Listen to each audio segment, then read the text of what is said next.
FA50 경 공격기라 그러죠. 뭐 자동차에도 경차 있듯이 그 전투기에도 경전투기가 있는 모양입니다. 이 FA50 경전투기가 국산 기술 개발로 해서 만들어진 그런 연습용 전투기로 저는 그렇게 알고 있습니다. 성능 면에서는 뭐 아주 탁월하다는 얘기로 전해지고 있습니다. 지금 현재 이게 폴란드에는 분명히 수출이 되고 있고요. 말레이시아하고도 이제 계약이 체결이 돼서 대략적으로 한 2조 원에서 1조 원에서 이제 2조 원가량의 이제 수출 계약을 맺었던 모양입니다. 상당한 캐고죠. 대한민국의 위상이 이제 무기 체계에 있어서도 이제 발돋움하는 것 같은 느낌이 듭니다. 반도체는 이제 빛이 좀 안 좋죠. 반도체 부분에 있어서도 활기를 찾기가 좀 힘든 부분이 바로 이제 미국이 자국 내에서 반도체 생산을 하게끔 유도하는 게 아무래도 이제 중국을 견제하기 위한 이제 여러 가지 술책이라고 보여지긴 하는데 우리나라 입장에서는 상당히 불리한 여건이 돼버리는 거죠.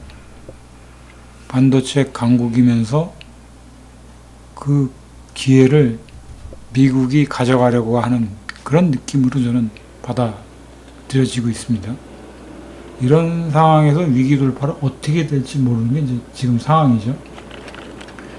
전투기가 이제 국내 기술로 개발이 된다라는 거는 이제 엄밀히 얘기하면 우리나라의 기술력도 상당 부분 이제 발전했다라는 것을 알 수 있는 부분이기도 합니다. 이런 부분이 계속 발전해서 무기 체계뿐만 아니라 모든 부분에 있어서도 우리가 그 갖고 있는 역량을 세계에 알려야 된다고 보여집니다. 폴란드라는 나라는 이제 우리나라하고 여건이 비슷한 나라입니다. 사실 엄밀히 얘기하면 외세의 침입을 많이 받았었고 그로 인해서 자주국방에 대한 이런 생각들이 굉장히 간절하죠. 간절하고 지금 러시아가 우크라이나를 침공을 해서 쉽게 이제 주워 먹을 거라고 생각을 했었는데 러시아 입장에서는 또 아주 쉽게 우크라이나를 섬멸하지 못하는 이런 문제점들이 자신들한테는 큰 과오로 남지 않을까 하는 생각이 듭니다.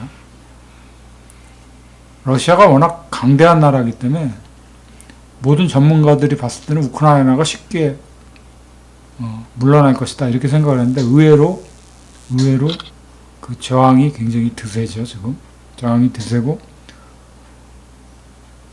지금까지는 이제 잘 이겨내주고 있는 그런 입장이라고 보여집니다. 근데 러시아는 이제 국가적인 입장에서는 굉장히 강대국이죠. 강대국이니까 전쟁의 양상을 떠나서 전쟁이 자꾸 길어지면 길어질수록 우크라이나 쪽에는 불리해질 수밖에 없는 상황이 될 수도 있습니다. 근데 모든 나라들, 특히 우리나라의 입장에서는 우크라이나가 승리를 해주기를 바라는 면이 있을 겁니다.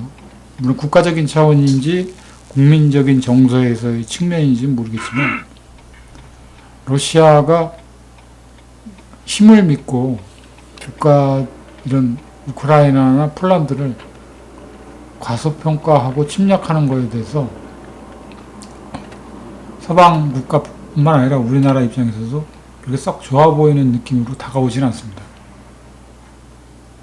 저는 러시아라는 나라를 과거 이제 공산국가일 때 이제 소련이라는 나라로 더욱 기억을 강하게 각인되어 있습니다. 머릿속에. 제가 공부를 하던 시절에는 그랬었고, 소련이라는 나라로 이제 머릿속에 계속 떠오르고 있죠. 폴란드라는 나라를 생각할 때도 그렇습니다. 폴란드는 2차 세계대전부터 시작해서 그 이후에도 약소국으로서 그 외세의 침입을 많이 받은 나라라고 보여집니다. 그런 면에서 이제 우리나라하고도 비슷하죠, 여건이. 그리고 제가 이제 군대를 제대하고 이제 누가 추천을 해주는 책 중에 이런 책을 한번 읽은 적이 있어요. 커바디스 도미네라는 그 폴란드 작가가 쓴 생키비치라고 하는 작가로 기억을 하고 있습니다. 그 작가가 썼던 작품으로 네로 황제가 나오는 얘기죠. 커바디스 도미네. 뭐 우리말로 얘기를 하면 주여 어디로 가시나이까 뭐 이런 제목인 것 같습니다. 근데 이 책의 내용을 보면은 영화로도 아마 커바디스 도미네라는 영화가 아마 나왔던 걸로 알고 있습니다. 그 내용인즉 뭐 워낙 많이 알려진 있는 내용이다 보니까 굳이 제가 여기서 설명을 할 필요는 없고 폴란드 사람들이 2차 세계대전 당시에 이제 성서 다음으로 제일 많이 읽었던 책 중에 하나가 커바디스 도메네라는 그 책이 아닌가 그렇게 알고 있습니다. 그렇게 많이 읽혀졌던 책 중에 하나인 것 같습니다. 그리고 폴란드 사람들 입장에서 봤을 때는 그 책이 주는 의미가 상당한 정치적 지주로서의 역할을 해줬던 책이 아닌가 그런 생각을 해보게 됩니다.